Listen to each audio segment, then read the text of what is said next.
হরে কৃষ্ণ।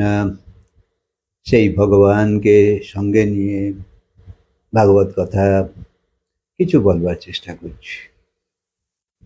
দেখো, ভগবত কথা আর ভাগবত কথা, ভগবত কথা মানে হলো ভগবানের কথা, আর ভাগবত কথা মানে যেখানে ভগবানের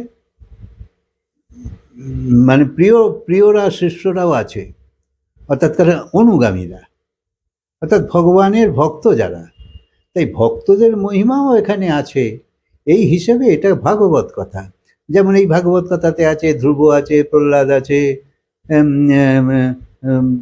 রাজা অম্বরীশ আছে, ইত্যাদি ইত্যাদি ভক্তদের কথা আছে, মীরার কথাও আছে। তাই ভাগবত কথা ভগবান এবং ভগবানের ভক্তদের কথা। তাই বাসনা যতক্ষণ তোমার ভেতর থাকবে, যতদিন বেঁচে থাকবে ততদিনই বাসনা। বাসনা মানে তোমার কোনো ইচ্ছা। তাই বাসনা যতদিন থাকবে ততদিন তো তুমি মনস্কামনা পূর্ণ করবার চেষ্টাই করবে, কিন্তু বাসনা যত যত যেতে থাকবে তত তোমার আসলে মনস্কামনা পূর্ণ হবে। কারণ যত কম জিনিস ডিমান্ড থাকবে তোমার, সেগুলো ফুলফিল করা সহজ হয়। সেই জন্যে যত কম বাসনা হবে অত মনস্কামনাও পূর্ণ হবে। তাই যে নিজের বিবেককে জাগিয়ে ঈশ্বরকে জানার পথে এগিয়ে যায়, সে ভগবানের সঙ্গ পেয়ে যায়। শরীরকে ধুলে যেমন শরীর শুদ্ধ হয়, সেরকম সৎসঙ্গ করে নির্বাসনা হবার কলা জানতে হবে। সৎসঙ্গ না করলে নির্বাসনা আসবে না। অর্থাৎ না বোধ এলে তুমি তো কামনাকে হালকা করবে না। যারা কথা শুনতে চায় না, তাদের কাছে শুধু কামনাই আছে। অর্থাৎ সংসারে যা দেখছে, যা শুনছে, যা চাওয়া সব সেই সবই আছে। আর যখন তোমার জ্ঞান হলো তখন তুমি বলছো ওটা না হলেও চলবে, এটা না হলেও চলবে। তখন তোমার মহানতা ঠিক প্রকাশ পাবে যে তুমি কিছু ভিন্ন হতে চলেছ। এটা খাবো, ওখানে যাব, এই করব, তাই করব, এসবেতেই তো তোমার ভোগ বৃত্তি, এসবেই তো তোমার বাসনার জন্ম হচ্ছে। এখন তো টিভিতে মোবাইলেতে এত অ্যাড দেখাচ্ছে তোমার আকর্ষণ, যাতে তোমার কামনা হয় তৈরি হয় এবং তুমি পাবার জন্যে মন বানাও। তাই ভোগী শোষণও করবে, অন্যায়ও করবে।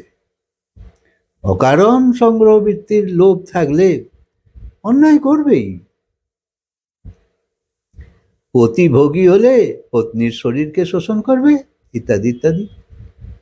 কারুর সুবিধা যখন তুমি হরণ করছো, তবেই তুমি বেশি সুবিধাভোগী হবে।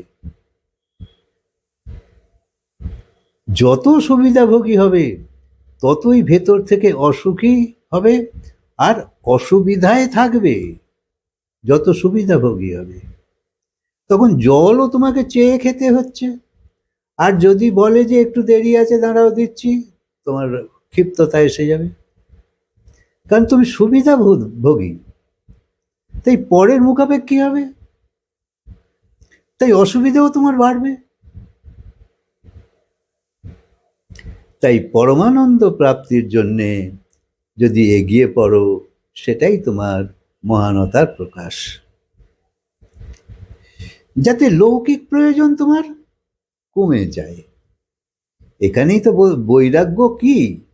তো বৈরাগ্য মানে কিছু খাবার আগে খেতে ছেড়ে দিয়েছো, ওটা বৈরাগ্য নয়। লৌকিক প্রয়োজন কমে যাক, মনে উদয় হলো, কিন্তু তুমি ডিসকার্ড করলে না, এটা আমি না হলেও চলবে। এইভাবে যত তোমার বাসনাকে কমাতে থাকবে অত তোমার ভালো। সংসারে তো মানুষ ভূতপূর্ব হয়ে যায়।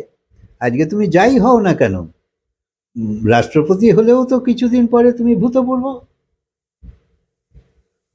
আর পরমাত্মার পথে যদি তুমি যাও, অভূতপূর্ব হয়ে যাবে, অনুপম হয়ে যাবে, যার উপমাই হয় না।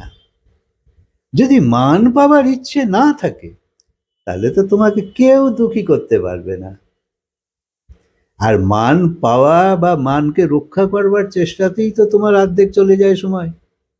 মান না চলে যায়, লোকে কি বলবে, ভাবো না ভগবান কি বলবে, সে কথাও কি একবারও কখনো ভেবেছো?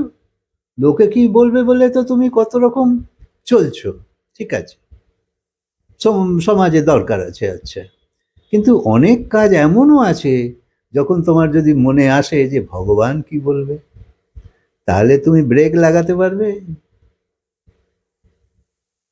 যদি মান পাওয়ার ইচ্ছে না থাকে তাহলে লাভই লাভ।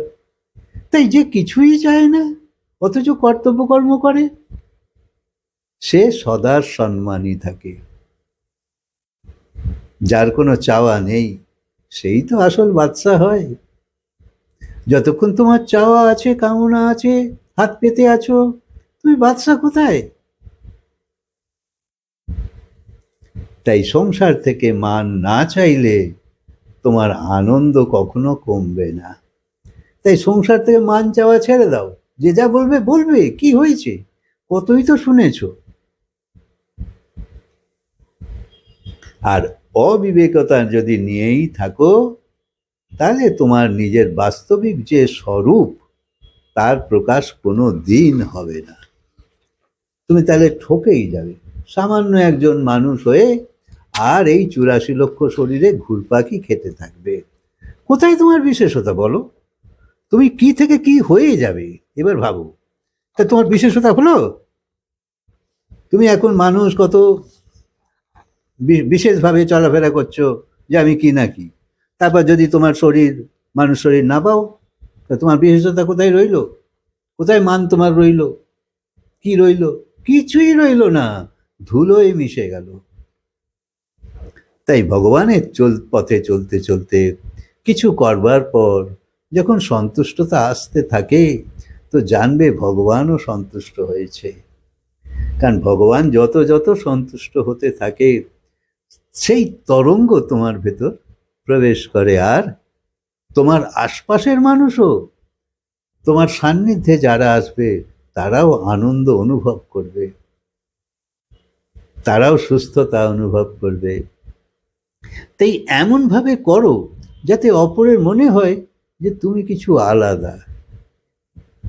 আস্তে আস্তে নিজে বদলে যাও, ধীরে ধীরে হলেও চুপিসারে নিজে বদলে যাও। সেই আগের মতন বা একই রকম থেকো না। তাহলে একই রকম যদি এরামই থাকো, সবাই যেরকম আছে এরামই পাবে।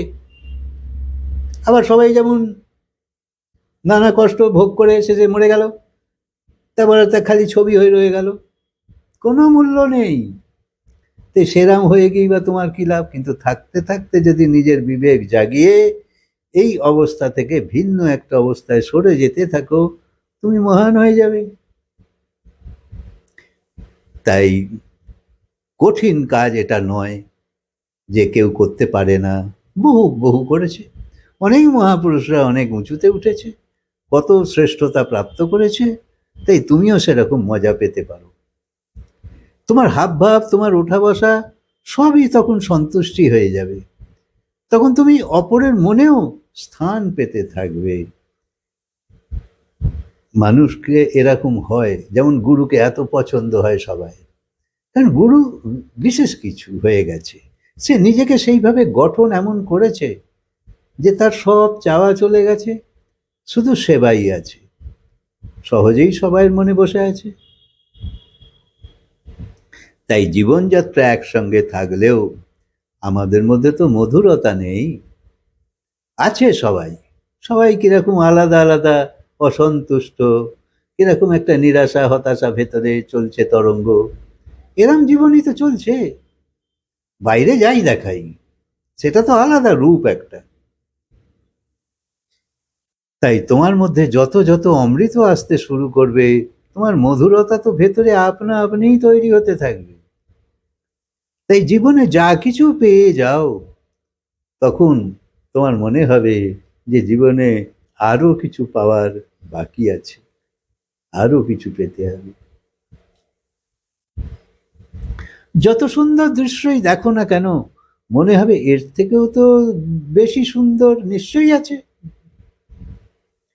ভালো ভালো গান শোনবার পরেও মনে হবে আরো সুন্দর গান নিশ্চয়ই আছে। তাই এই যে ব্যাকুলতা, এই যে অভিপ্সা, একে বোঝো যে খিদে কখনো মেটে না।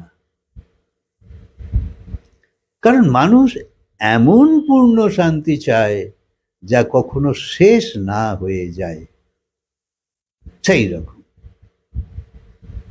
সেই তৃপ্ততা সেইরাম চাই। আর এমন অগাধ প্রেম চায় যা কোনো কিছুর সঙ্গে তুলনাই করা যায় না। তাই এমন শক্তি চাই যে যা কখনো নির্বলতা অনুভবই করবে না। সেরকমই তো সব মানুষ চায়। এমন সম্পন্নতা চায় যে যেখানে নির্ধনতা কখনো আসবেই না। মানুষ এমন সুখ চায় যে তা যেন সদা বাড়তেই থাকে। এমন পদ চায় যার উপরে কোনো আর পদই নেই। অর্থাৎ মানুষ এমন স্থিতিতে পৌঁছতে চায় যেখানে আসলে সর্বসুখ বিদ্যমান। পরমাত্মার কৃপা একমাত্র এই স্থিতি তোমায় দিতে পারে, সংসার দিতে পারে না। কারণ সংসারে একজনের থেকে উঁচু বা একজনের থেকে নিচু এসব থাকবেই, উঁচু নিচু থাকবেই। কিন্তু একমাত্র ভগবান দিতে পারে সেই স্থিতি। তাই সেই লক্ষ্য বানাও, সেই দিকে চলতে শুরু করো। আর যতই তুমি প্রভুর দিকে যেতে থাকবে সেই স্থিতি তোমার অনুভব হতে থাকবে। এইগুলো তো ভাষায় হয় না, অনুভবের। সেই জন্য এত কষ্ট সহ্য করেও দেখো সাধু মহাপুরুষরা কত কষ্ট করেও তারা সেই পরম অনুভব পেতে চাইছে। আর ভেতরে শান্তি এলে বাইরে সব সুন্দর মনে হয়। ভেতরে অশান্তি থাকলে এটা আমরা জানি, বাইরের কোনো জিনিসই সেই সৌন্দর্য নজরে আসে না। যত ভালো দেখতেই হোক ভালো লাগছে না, মেজাজ বিগড়ে আছে। বন্ধু এলেও ভালো লাগছে না, মেজাজ বিগড়ে আছে। তাই ভেতরে সঙ্গীত বাজলে বাইরেও সঙ্গীত সেই আনন্দ তোমায় দিতে থাকবে। যত ভেতরে উৎসব চলবে সব কিছু তোমার ভালো লাগবে। তাই ভেতরে সন্তুষ্টি থাকলে সবেতেই তুমি খুশি হবে। সেই তরকারিতে লবণ না দিলেও বলবে ঠিক আছে মিশিয়ে খেয়ে নেবো, না হলে তো বিগড়ে যেতে, এটা কি রান্না হয়েছে বলে, যেমন মাঝে মাঝে হয়ে যায় আমাদের। কেন কি মেজাজ ঠিক নেই। তাই ভেতরে যদি আনন্দ থাকে বাইরেও সব কিছু অনেক কিছু অ্যাডজাস্ট হয়ে যায়। তাই ভেতরের অশান্তিকে সরিয়ে শান্তি আনাই হলো ভক্তি। তাই যত যত তোমার ভেতরে ভক্তি আসতে থাকবে সব অশান্তি আপনি চলে যাবে। তাই সেই পথে চলো যেখানে তুমি একটা এমন কিছু পাবে যখন তোমার মন বলবে আর কোথাও যাবার দরকার নেই, এখানেই স্থায়ী বাসা বেঁধে ফেলো। সেই হচ্ছে পরম লোক, অমর লোক। সেই ভগবানের সঙ্গ করতে থাকো, তোমার জীবন ধন্য হয়ে যাবে। আর এই 84 লক্ষের আবর্তে তোমাকে আসতে হবে না, এত কষ্ট ভোগ করতে হবে না, তুমি পরম আনন্দে থাকবে। হরে কৃষ্ণ। কথাকে আজকে বিরাম দিই, আবার বলবো।